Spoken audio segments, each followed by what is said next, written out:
KNBR 68. Hi, this is Chris Dill. Did you blow it again? Did you goof it? Hi, this is Chris Dill.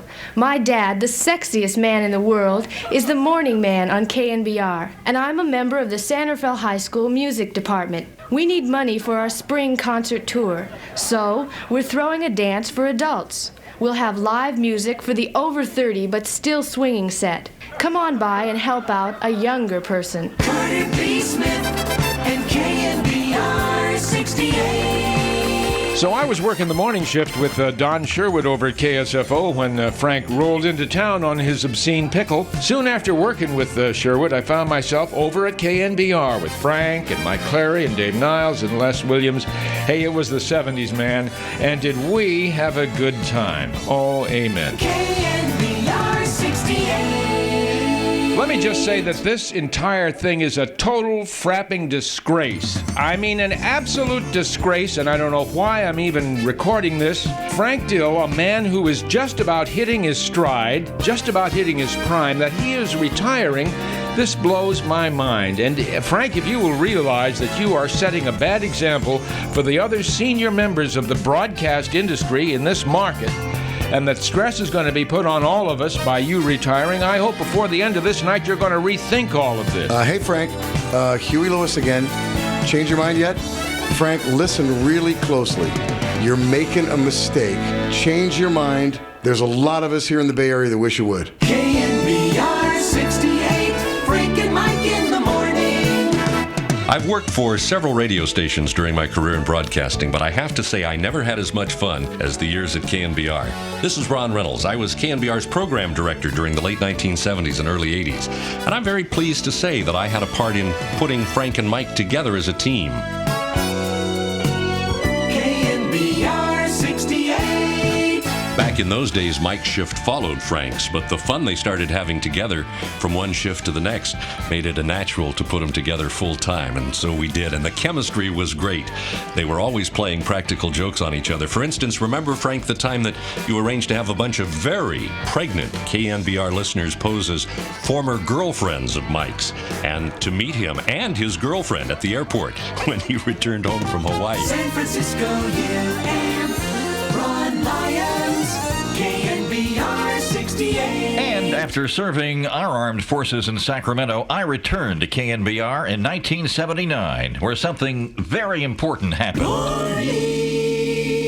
Good morning, Frank and listener. This is the O'Bradley Report. And this is O'Bradley reporting. Hello, this is Ronald Reagan. Good morning, Frank. Hello, Frank.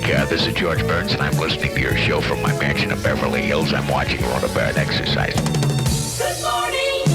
Hello, Frank. This is Vanessa Van McElfready checking in. Hello, Frank. This is Jack Benny. I'm calling from heaven. Good morning, Frank. This is Rex Root from Hollywood with the total word on movies and the Marvies that star in them. Good people to put a laugh in your life. Frank and Mike in the morning. Don't leave home without them. Good morning, San Francisco.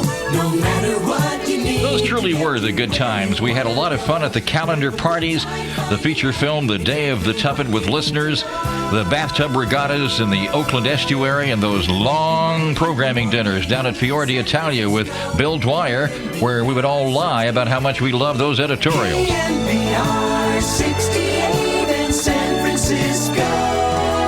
Good friends, good music, and good times. One of the few things I miss about working the morning shift is hearing Frank laugh. This is Cammie Blackstone. I used to do the traffic for Frank and Mike. Frank, your laugh was so infectious. Do you remember when the widow Fleesnicker drove down to the city and what happened to her on the Golden Gate Bridge? I would love to hear what happened in this story, Sam, but for some reason or other, you can't seem to control yourself. Well, we lost Lenny when he leaned out to give the toll collector $1. Yes. Yes. Finally freed her foot from the pedal about the Marina Crane. I see. Oh. Have you seen Lenny since? Then you tried to get an update? So what are you in town for? Well, the widow saw a dress on Barbara Stanwyck in the Big Valley yesterday. Wants to get a copy. She kind of thinks of herself as Barbara Stanwyck. We go along with it. Oh. You sure have funny entertainment, inexpensive too. You can talk to a naked woman. in the telephone booth for $1. Well, got nothing like that in bad breath.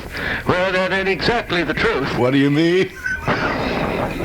I'm afraid to ask what you do up there in bad breath. Well, in the summertime, on real hot days, Elvira Histerbuckley, town phone operator, would sit at the switchboard in her underwear. Go right ahead, sir.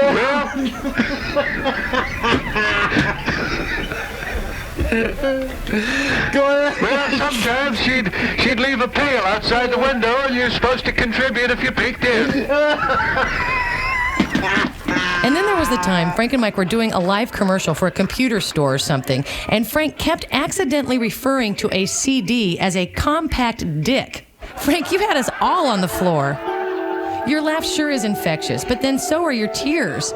I'll never forget when Frank interviewed Joe DiMaggio. It was the best interview I'd ever heard. And as the Yankee Clipper got up to leave, and Frank was closing out the segment, Frank's eyes welled up with tears, his voice broke, and he cried. And soon Mike, Shu, and myself, and everyone in the room was just bawling. Oh, but there's always fun here, you know all these people like Digger Phelps, and we were sitting together yesterday, and he's coming out with the stories at Notre Dame and things of that sort. Wanted to know all about the early years of New York City and Fifth Avenue. Today you can shoot a cannon down, hit nobody. Years ago, when it was very, very popular, 4 o'clock in the morning was like a New Year's Eve every day. Is that right? So we got to discussing some of those type of things. So it's nice to swap stories with guys like Digger and all, huh? That's great. Well, Joe, thanks for dropping by. Thank you, Frank. So happy to find out that your granddaughter Paula is a regular listener. She's a listener and a golfer, and she enjoys this up here. Oh, terrific. Joe, thanks a million. Thank you, Joe. Joe DiMaggio, the Yankee Clipper, folks. He's one of a kind. It's, I almost get tears in my eyes. Isn't that something? I mean, this guy he's a hero. He is. Bona fide. Hi, Frank. I understand you're retiring after 33 years. Well, I guess we will all be sorry not to hear your voice. But I do want to wish you good luck in your golf tournaments in the future, and maybe your game can get a little bit better. Hi, Frank. It's Huey again. Listen, Tony and Bob are still in the back. They're amenable to some kind of a deal. It's not too late. Think it over, all right? Remember where you heard it. KNBR 68, the sports leader. I have a plate of turducken. Yeah, the turducken, now you got to cut that thing. You got to cut that thing down the middle, and you got to cut that thing, and then after you... Wait a minute, the woman tied the man's part to a helium balloon, let it fly. She cut it off and then tied it to a... No, I'm still trying to get over that last news story. Oh, yeah, it's hanging on the end of the helium balloon out there. Well, apparently she said it was the only way she could get a rise out of her husband. Oh, she said that? Yes, that's come right. on. You made that. Is Claire nearby? Yeah. Oh, well, I don't want to wake her up. Oh, she woke up. Oh, my gosh. Here, let me get you on my shoulder. All right, here we go. Now she feel better? She's got a nice set of pipes. Frank, I've had so many of your fans call back in the sports office, and they want to express to you how much you have meant to them over the years. Almost everyone I spoke with has mixed emotions of sadness and joy. And there's also a mix of relief as well. Oh, yeah. Yeah, relief when I told them that, no, I will not be the one to be filling your shoes. They go, whoa! KNBR 68, San Francisco. Frank, I'm going to miss you. Seems like only yesterday I arrived in town to coach the Golden State Warriors. Nobody told me I'd have to talk to Frank Dill every morning. This is Don Nelson, morning after morning. The station would call me at 8:20. Sometime it was a tad inconvenient to come to the telephone, so I had a phone installed next to the great white telephone so I could take care of two things at once. You know what I mean? Frank, there's so many stories I have about you, but the one I can't believe is the one that happens way too often. No matter how well I play at golf, when it comes time to count up the score, at the end of the day, I always owe you $20. Hey, Frank, this is Isabel Lemon. Remember all the times I would come up with promotion ideas and come into the office, like the time I said we were going to make our own movie and we were going to give it as an auction item to KQED and then premiere it at the War Memorial Opera House, and you said, that's the dumbest thing I've ever heard of. Well, Mr. Dill, all I can say to you on your retirement is, that's the dumbest thing I've ever heard of. For many years, I've been listening to you, Frank, from my home in Napa and when I'm driving to the airport going to a golf tournament. This is Johnny Miller.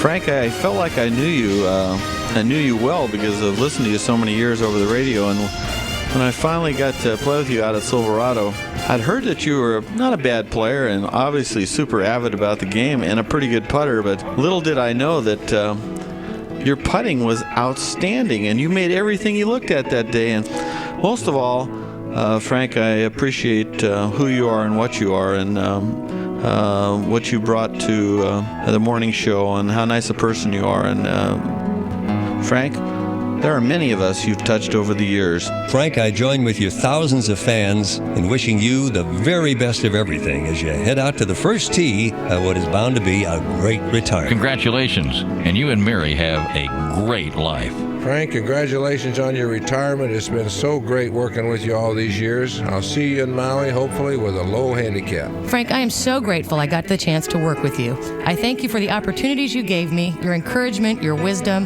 The 5 years I worked with you and Mike were the most fun I've ever had at work. I wish you and Mary many years of good times and sleeping in. Frank, you really did make it family for everybody more than anyone I know in radio. And you also always made it sound easy. Congratulations on a job well done, and much happiness to you in your leisure time, Frank. Frank, it's your producer, Leonard Nelson. Thank you for the best 12 years of my life so far. Now, can we wrap this up? We got a show to do tomorrow.